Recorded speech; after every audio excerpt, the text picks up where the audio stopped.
देखिए अगला प्रश्न है, जोधपुर नरेश मान सिंह की रानी कौन सी? भटियानी रानी प्रताप कुंवरी ने अपने द्वारा बनाए गए एक मंदिर को पुनः दूसरी जगह बनाया। क्यों बनाया? क्योंकि पहले वाला जो मंदिर है वो जमीन में धंस गया था और उसने उसकी जो प्राण प्रतिष्ठा है मंदिर की वो 1857 में कराई थी। आपको बताना है वो मंदिर कौन सा है। ये राजस्थान प्रशासनिक सेवा प्री 2021 में ये प्रश्न पूछा जा चुका है। देखिए जोधपुर नरेश मानसिंह की रानी भटियानी प्रताप कुंवरी ने अपने द्वारा बनाए गए मंदिर को पुनः दूसरी जगह बनाया क्योंकि पहले वाला जो मंदिर है वो जमीन में धंस गया था और इसकी प्राण प्रतिष्ठा 1857 में कराई थी। ये मंदिर कौन सा था? आपका तीजा मांझी का मंदिर। यहाँ पर ऑप्शन जो डी है ये इसका करेक्ट आंसर होगा। फिर देखिए अगला प्रश्न है, मेवाड़ नरेश राणा अमर सिंह कौन थे? प्रताप के पुत्र थे, महाराणा प्रताप के पुत्र। और राणा कर्ण सिंह कौन थे? प्रताप के पौत्र थे, प्रताप के पुत्र। तो ये तो इनके बेटे थे और ये इनके पोते थे। इनकी छतरियां यानी कि जो स्मारक है वो कहाँ पर बना हुआ है ये आपको बताना है। राणा अमर सिंह और राणा कर्ण सिंह की छतरियां कहाँ पर बनी हुई है? तो इनकी जो छतरियां हैं वो आपकी आहड़ उदयपुर में बनी हुई है, आहड़ उदयपुर में। फिर देखिए अगला प्रश्न है, राजस्थान के केशव रायपाटन कोटा में स्थित हिंदू केशव मंदिर किस देवता को समर्पित है? केशव रायपाटन में स्थित केशव मंदिर कौन से देवता को समर्पित है ये आपको बताना है। देखिए ये जो केशव मंदिर है ये कौन सी नदी के किनारे है? ये आपका चंबल नदी के किनारे है। किस देवता को समर्पित है ये? तो ये भगवान विष्णु को समर्पित है। ठीक है, ऑप्शन सेकंड इसका आंसर हो जाएगा। और इस मंदिर का जो निर्माण है इस मंदिर का निर्माण किसने करवाया था? बूंदी के शासक थे, उनका नाम था छत्रसाल। बूंदी के शासक छत्रसाल के द्वारा इस केशव मंदिर का निर्माण करवाया गया था। तो भगवान विष्णु को यह समर्पित है। फिर अगला प्रश्न है, दिलवाड़ा के मंदिरों के समूह में कितने मंदिर है? देखिए दिलवाड़ा के जो मंदिर है वो कौन से धर्म से संबंधित है? तो जैन धर्म से संबंधित है। तो दिलवाड़ा के जैन मंदिर, जैसा कि बोलने में नाम आता है दिलवाड़ा के जैन मंदिर, यानी कि जैन धर्म से संबंधित है। और इनका जो प्रारंभिक निर्माण है मुख्य रूप से वो किसने करवाया था? भीम प्रथम के द्वारा इनका निर्माण करवाया गया था। बाद में आगे चलकर अलग अलग शासकों के द्वारा इसके निर्माण में योगदान दिया गया था। यहाँ पर मुख्य रूप से कितने मंदिर है? तो 5 मंदिरों का समूह है यहाँ पर। और इनमें जो पहला मंदिर है ये सबसे प्रमुख आपका विमल वसही का मंदिर है, विमल वसही। दूसरा मंदिर है ये आपका लूण वसही का मंदिर है। और तीसरा जो मंदिर है ये आपका पार्श्वनाथ का, जैन धर्म में जो 24 तीर्थंकर हुए हैं उसमें 23वें तीर्थंकर पार्श्वनाथ हुए हैं और 24वें तीर्थंकर कौन हुए? महावीर स्वामी हुए हैं। तो तीसरा जो मंदिर है ये तो आपका पार्श्वनाथ का है। चौथा जो मंदिर है ये आपका महावीर स्वामी का है। और एक 5वां मंदिर है आपका पित्तलहर का मंदिर, पित्तलहर का मंदिर। तो ये 5 मंदिरों का समूह है जो कि जैन धर्म से संबंधित है। तो ऑप्शन सेकंड इसका आंसर हो जाएगा। फिर देखिए अगला प्रश्न है, त्रिपुरा सुंदरी का मंदिर या इसका निर्माण कहाँ पर करवाया गया है? यानी कि त्रिपुरा सुंदरी का जो मंदिर है ये कहाँ पर है ये आपको बताना है। देखिए त्रिपुरा सुंदरी की बात करें तो ये कौन सी जाति की कुलदेवी है? पांचाल जाति की। कौन सी जाति? पांचाल जाति की कुलदेवी है। कौन? त्रिपुरा सुंदरी। और इसको त्रिपुरा सुंदरी क्यों बोलते हैं? क्योंकि एक तो शिव शक्ति या यूं कहें कि शिवपुरी, दूसरा शक्तिपुरी, शक्तिपुरी और विष्णुपुरी।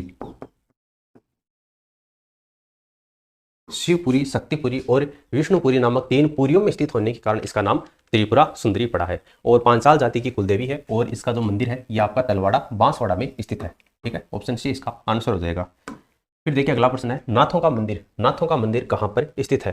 नाथों के मंदिर में जो मूर्ति है वो किसकी है? श्रीनाथ जी की है, श्रीनाथ जी की है। और श्रीनाथ जी को भगवान विष्णु के 7 वर्षीय अवतार के रूप में भी जाना जाता है। तो आपको बताना है नाथों का जो मंदिर है वो कहाँ पर स्थित है। तो नाथों का मंदिर आपका उदयपुर में है। नाथों का मंदिर कहाँ पर है? उदयपुर में है। इसलिए अगर आपसे पूछा जाए कि कौन सी नदी के किनारे है तो यह आपका बनास नदी के किनारे है, बनास नदी के किनारे। तो यहाँ पर उदयपुर क्या हो जाएगा? इस प्रश्न का राइट आंसर हो जाएगा। फिर अगला क्वेश्चन है, लटियाल माता का मंदिर राजस्थान के किस स्थान पर अवस्थित है?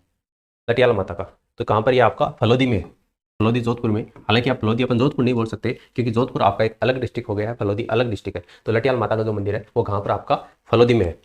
उसी तरीके से देखिए कुछ और भी मंदिर है, जैसे आपके एक शीतलेश्वर मंदिर है, ये आपका कहाँ पर है? झालरापाटन में है, झालरापाटन झालावाड़ में। ब्रह्मा जी का मंदिर है राजस्थान में, वो कहाँ पर? आपका मुख्य रूप से पुष्कर अजमेर में है। और शिला देवी का मंदिर है वो आमेर जयपुर में है। और तन्नोट माता का जो मंदिर है वो आपका तन्नोट जैसलमेर में है। इसके अलावा ब्राह्मणी माता का मंदिर कहाँ पर है? ब्राह्मणी माता का मंदिर कहाँ पर है? देखिए ये ऐसी देवी है जिनकी पीठ की पूजा होती है, पीठ की पूजा पूछा जाता है, वो कौन सी देवी है जिनके पीठ की पूजा होती है? तो ब्राह्मणी माता के मंदिर में इनकी जो मूर्ति है उनकी पीठ की पूजा होती है। और ब्राह्मणी माता के मंदिर में आपका महाशिवरात्रि को, यानी कि शिवरात्रि को मेले का आयोजन होता है। और ये जो मेला होता है वो खास होता है। खास क्यों होता है? क्योंकि एक गर्दभ मेले का आयोजन होता है, यानी कि गधों का मेला यहाँ पर लगता है। तो ब्राह्मणी माता का जो मंदिर है वो कहाँ पर? आपका बारा में है। और बारा में पर्टिकुलर जगह का नाम पूछा जाए तो आपका क्या हो जाएगा? सोरसेन।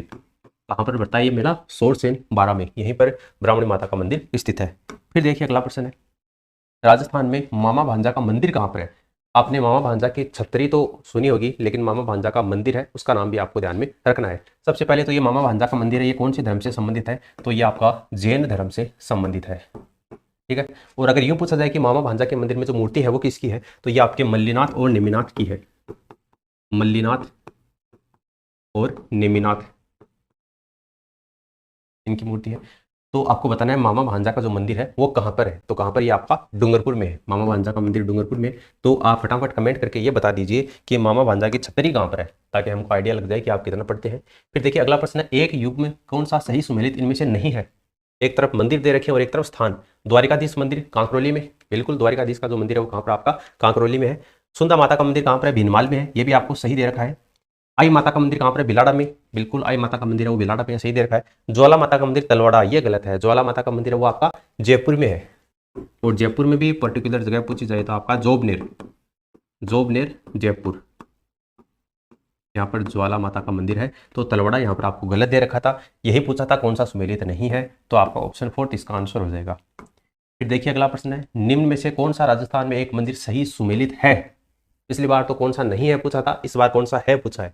एकलिंगनाथ जी का मंदिर माउंट आबू में थोड़ी है, नहीं। एकलिंगनाथ जी का मंदिर तो कहाँ पर? आपका कैलाशपुरी में है। और कैलाशपुरी कहाँ पर है? उदयपुर में है। और अगर ये पूछा जाए कि इस मंदिर का निर्माण किसने करवाया था, तो बप्पा रावल ने कैलाशपुरी में एकलिंगनाथ जी के मंदिर का निर्माण करवाया था। सूर्य मंदिर गलत है, उदयपुर में नहीं है। सूर्य मंदिर कहाँ पर? आपका चित्तौड़गढ़ में है।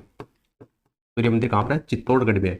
लेकिन राजस्थान में कुछ और भी सूर्य मंदिर है। जैसे एक सूर्य मंदिर है वो आपका जयपुर में है, दूसरा जो सूर्य मंदिर है ये आपका झालरापाटन में भी है, और अगर पूछा जाए तो सूर्य मंदिर आपका बाड़मेर में भी है। ये अन्य सूर्य मंदिर है, लेकिन जो मुख्य प्रमुख सूर्य मंदिर है ये आपका कहाँ पर है? चित्तौड़गढ़ के किले में स्थित है। तो यहाँ पर उदयपुर ना होकर क्या होगा? चित्तौड़गढ़ का किला होगा। देलवाड़ा के मंदिर ओसिया में थोड़ी है, देलवाड़ा के मंदिर जो है वो आपके जैन धर्म से संबंधित है, और ये आपके माउंट आबू में है। और माउंट आबू कहाँ पर? आपका सिरोही में है। तो ओसिया तो जोधपुर में है, इसलिए ये भी यहाँ पर सुमेलित नहीं है। करणी माता का मंदिर देशनोक में, ये बिल्कुल सही है। देशनोक कहाँ पर? आपका बीकानेर में है।